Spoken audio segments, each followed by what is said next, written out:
بسم اللہ الرحمن الرحیم۔ السلام علیکم ورحمۃ اللہ وبرکاتہ۔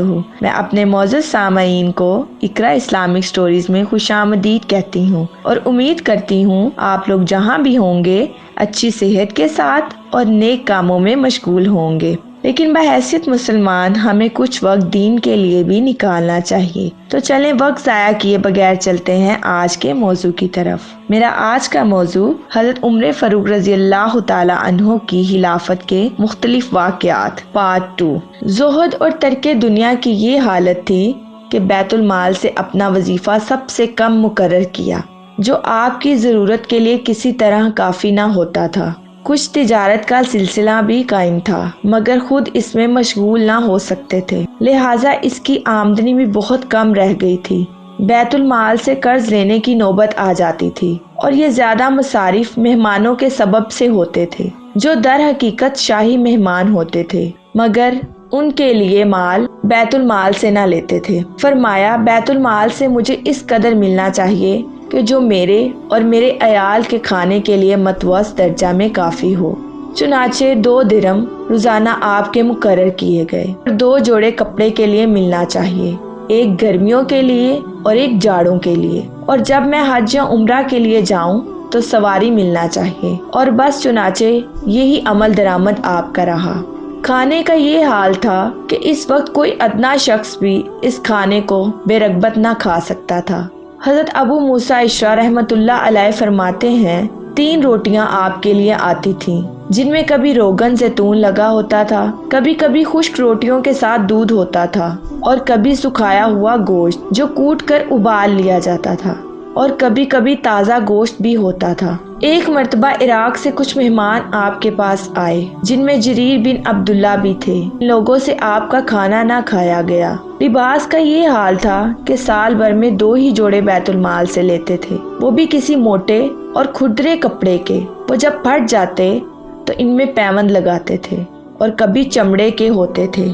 ایک مرتبہ شمار کیا گیا تو کرتا میں دونوں شانوں کے درمیان 4 پیوند تھے، اور زار میں 12 پیوند تھے۔ اور زید بن ثابت رضی اللہ تعالی عنہ فرماتے ہیں، ایک مرتبہ میں نے 17 پیوند ان کے لباس میں شمار کیے۔ جب ملک شام تشریف لے گئے تو ایسا ہی پیونددار لباس جس میں اقدس پر تھا۔ مسلمانوں نے کہا کہ آج علماء یہود و نصارہ آپ کو دیکھنے آئیں گے، ان کی نظر میں کیسی سبکی ہوگی اور وہ کیا کہیں گے؟ فرمایا، ہم کو کسی کے کہنے کی کچھ پرواہ نہیں، ہمیں اللہ نے اسلام سے عزت دی ہے، لباس سے ہماری عزت نہیں ہے۔ قیام بیت المقدس کے زمانہ میں آپ کا کرتا پشت کی جانب سے پھٹ گیا تو آپ نے کسی کو دیا کہ 2 دے اور پیوند لگا دے، چنانچہ ایسا ہی کیا گیا، مگر اس کے ساتھ ہی ایک اور اچھے کپڑے کا نیا کرتا بھی آپ کے لیے بنایا گیا، اور دونوں آپ کے سامنے پیش کیے گئے۔ آپ نے نئے کرتے پر ہاتھ پھیر کر فرمایا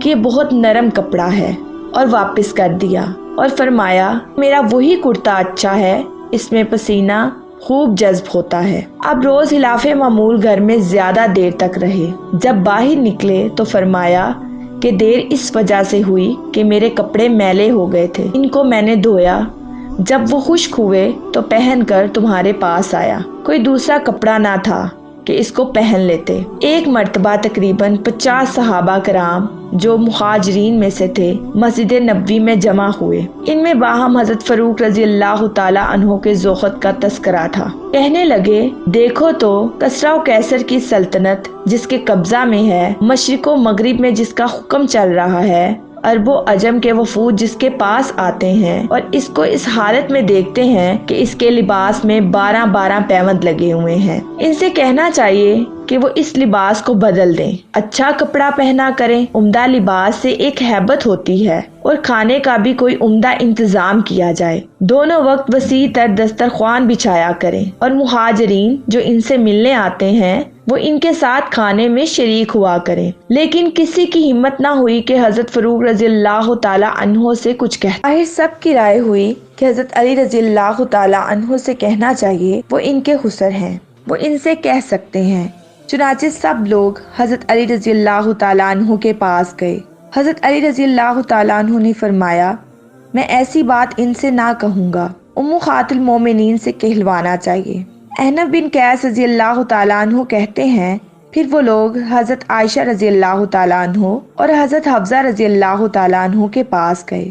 دونوں ایک جگہ مل گئیں۔ حضرت عائشہ رضی اللہ تعالیٰ عنہ نے فرمایا اچھا میں کہوں گی، اور حضرت حفصہ رضی اللہ تعالیٰ عنہ نے کہا وہ مانیں گے نہیں، مگر لوگوں کے اصرار سے دونوں ام المومنین تشریف لے گئیں اور بڑی اچھی تمہید کے ساتھ حضرت فاروق رضی اللہ تعالیٰ عنہ سے اس بارے میں گفتگو کی۔ آپ سن کر رونے لگے اور رسول خدا صلی اللہ علیہ وآلہ وسلم کی تنگ معیشت کا ذکر کر کے ان دونوں کو بھی رلایا اور فرمایا کہ سنو، میرے دو صاحب تھے، میں نے ان کو جس حالت میں دیکھا ہے، اگر میں اس حالت کے خلاف اختیار کروں پھر مجھ کو ان کا قرب نہیں نصیب ہو سکتا۔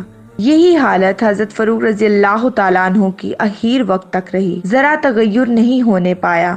حضرت عبداللہ بن عمر رضی اللہ تعالیٰ عنہ ایک روز گوشت میں گھی ڈال کر پکایا۔ حضرت عمر فاروق رضی اللہ تعالیٰ عنہ نے نہ کھایا اور فرمایا کہ گھی علیحدہ چیز ہے اور گوشت علیحدہ۔ میں نے رسول خدا صلی اللہ علیہ وآلہ وسلم کو دیکھا، جب دو کھانے کی چیزیں آپ کے پاس جمع ہو جاتی تو آپ ایک چیز حیرات کر دیتے۔ تمام زمانہ خلافت میں کبھی خیمہ آپ کے پاس نہیں رہا۔ سفر میں منزل پر پہنچ کر دھوپ یا بارش سے بچنے کے لیے کسی درخت پر چمڑا یا کپڑا آپ کے لیے تان دیا جاتا تھا۔ جب مال غنیمت کہیں سے آتا تو اپنا حصہ بھی سب کے برابر رکھتے۔ میں امید کرتی ہوں کہ میرے ناظرین کو میری آج کی ویڈیو بہت ہی انفارمیٹیو لگی ہو، اور اگر آپ ایسے بہت سے اسلامی واقعات سننا اور اسلام کے بارے میں جاننا چاہتے ہیں تو ہمارے چینل کو لائک، سبسکرائب اور شیئر کرنا مت بھولیں، اور ساتھ ساتھ بیل آئیکن بٹن کو دبانا مت بھولیں تاکہ ہر آنے والی نئی ویڈیو کا نوٹیفیکیشن آپ کو آپ کی اسکرین پر ملے۔ شکریہ۔